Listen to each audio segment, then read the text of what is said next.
He's a Phantom. Danny Phantom. Young Danny Fenton, he was just 14 when his parents built a very strange machine designed to view a world unseen. He's going to catch them all because he's Danny Phantom.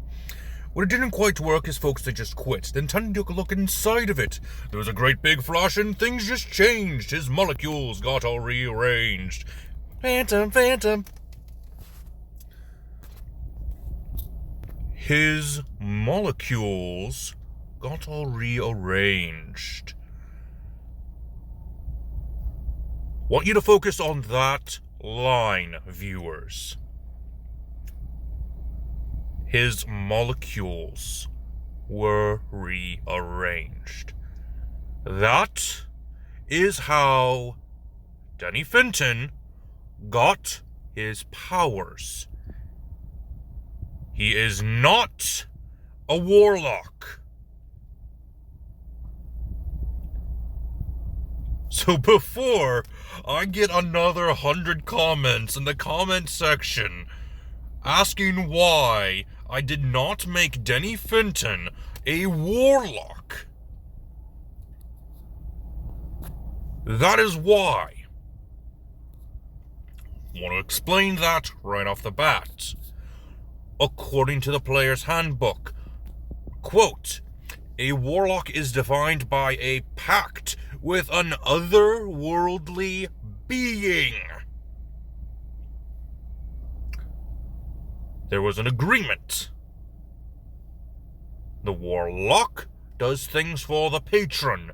In exchange, the patron gives the warlock special powers.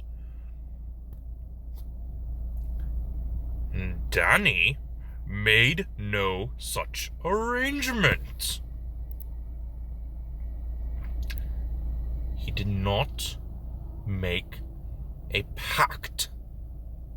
You know, the main feature of the warlock doesn't exist with Danny.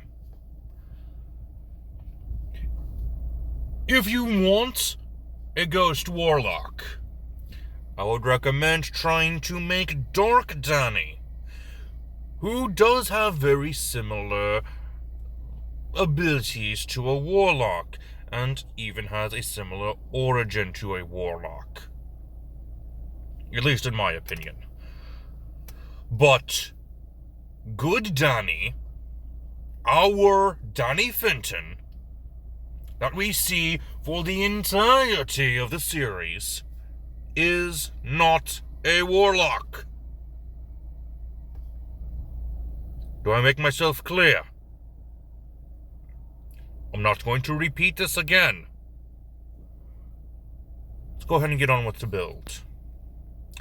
Greetings, my dear viewers. It is I, Drayon, and welcome back to Dungeons & Dragons Character Conversion Reloaded, where I take a look at some of my older builds and revamp them based off of either new information that I have acquired thanks to new source material that has been made, or something that I missed within the character's build. And Danny Fenton, aka Danny Phantom, is one such case where I receive new material that's more in line with a core build, and is a lot more accurate to the character. So, without further ado, let's go ahead and start things from the top with stats. We use the point buy system most of the time around here.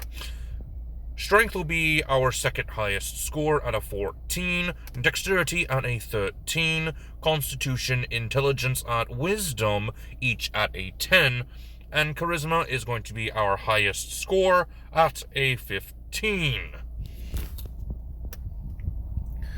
Moving on to race. Now, last time I picked the Kalishtar as Danny's race, because I misinterpreted what the Kalishtar were when I first read the information about them.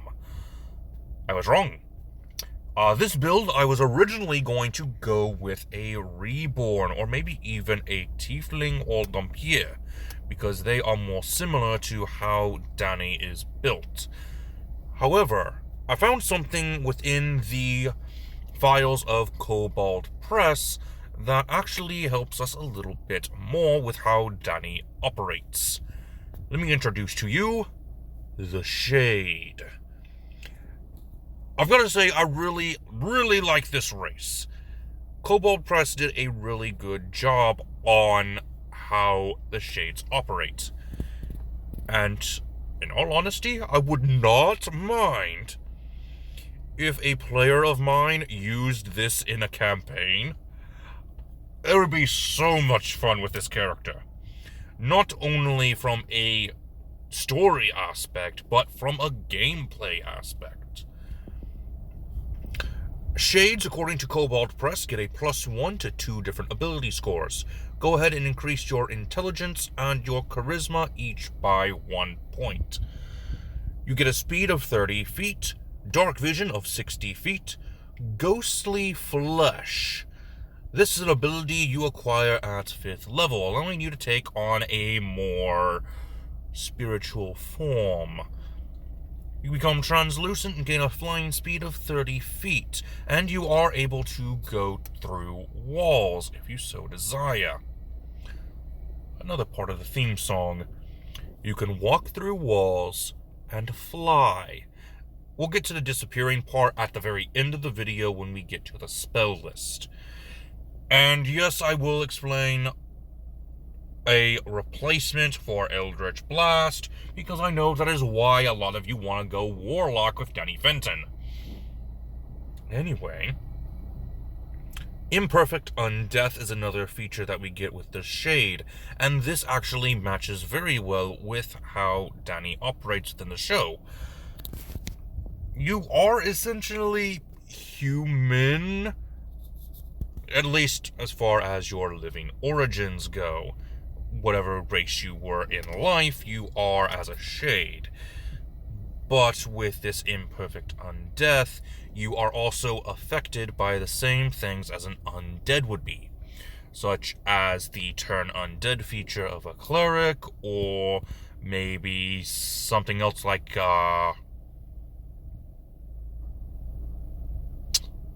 Control Undead. You know, something that would affect an undead creature would also affect you. And this has been seen plenty of times in the show, like when Danny had gotten hypnotized by Control Freak? Freak Show. That was his name, Freak Show. Had gotten controlled by Freak Show, and a couple of times that Danny has also been sucked into the Fenton Thermos. He is affected by the same things as ghosts are, even though he's only half ghost. You also get the Life Drain ability, which honestly would be kind of cool if Danny had in the show. Because when I thought back on Danny's abilities, he was very similar to a mythological creature known as the Wraith, which had life-draining properties. And with the Shade, you also get that life drain ability, even though Danny himself does not have it. So this is the only part where it's not a 1-for-1, it just goes a little bit beyond what the show entails. You also get Spectral Resilience. You now have resistance to necrotic damage. And you also get advantage on something. I can't remember what it was. I think it's advantage on being frightened, but I can't quite remember. I would suggest looking it up. Amazing race. Moving on to background. We're going to go with the Haunted One. I mean, you were practically killed by your parents' invention, and you also have to fight ghosts. Very powerful ghost, including the king of all ghosts, another half ghost that is twice as horrifying as you are, and a couple other things that would probably scar a normal human. You get skills in Arcana and Survival, 2 languages of your choice, and the feature Heart of Darkness. Holy cow, do I love this background. Moving on, we are going to go to class. We're going to start things off as a Sorcerer. Get your proficiencies in the skills Deception and Intimidation. Your starting hit points is a 6 plus your Constitution modifier. You're a little squishy, you are only 14 after all. Your spellcasting ability uses Charisma. And now for your Sorceress Origin. Danny got his powers thanks to the Fenton portal colliding the Ghost Zone with his own form. That's how he got his powers. The Ghost Zone manipulated his DNA and made him part ghost. Now in Dungeons & Dragons, we have a very similar realm to the Ghost Zone. The Shadowfell. A world tied to the material plane that houses the spirits of the dead.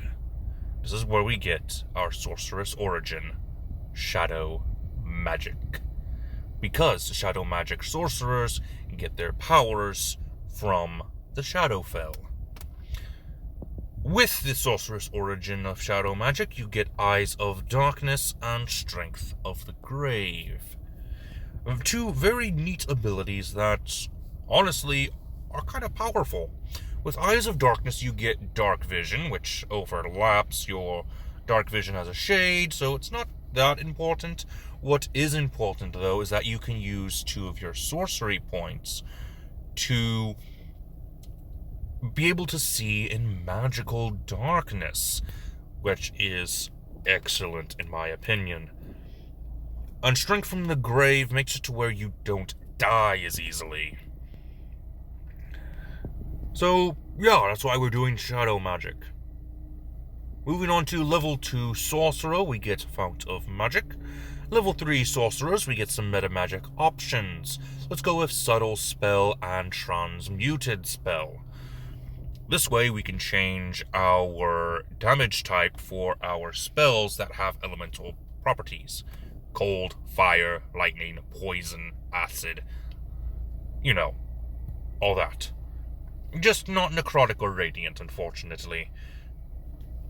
Now, Danny's ability is his Ghost Ray is an ectoplasmic beam, which I've done a little bit of research to see if I can figure out exactly what ectoplasm is, and a scientist actually said that ectoplasm comes from the term plasma, and that it is very similar to plasma. You know, the 4th state of matter right after gas. So it would make sense if lightning or even fire and acid would be doable for an ectoplasmic blast. But also radiant damage would work, maybe even necrotic. So that all depends on your interpretation. Subtle Spell, that's because he doesn't really use his voice that often, except for his ghostly wail, which I think is Psychic Scream. I didn't put it on the spell list. Oops. Do sorcerers even get Psychic Scream? Well, anyway, that doesn't matter. What does matter is that more often than not, Danny is not using his voice in order to use his ghost attacks. So he doesn't really need that, so Subtle Spell made sense to me. Don't worry, we'll be getting another meta magic option once we go further into our sorcerer levels. Moving on to level 4, let's go ahead and get an ability score improvement. Increase your intelligence to a 13. Danny isn't smart, but he does improve on his intelligence. We're just going for a 13 in intelligence so we can get our multi-class into Blood Hunter. Blood Hunters have their body altered.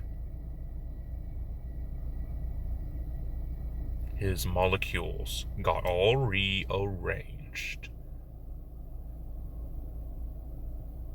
That's a tie into the Blood Hunters lore aspect, but the mechanical aspect and other properties are a part of him being the son of ghost hunting professionals.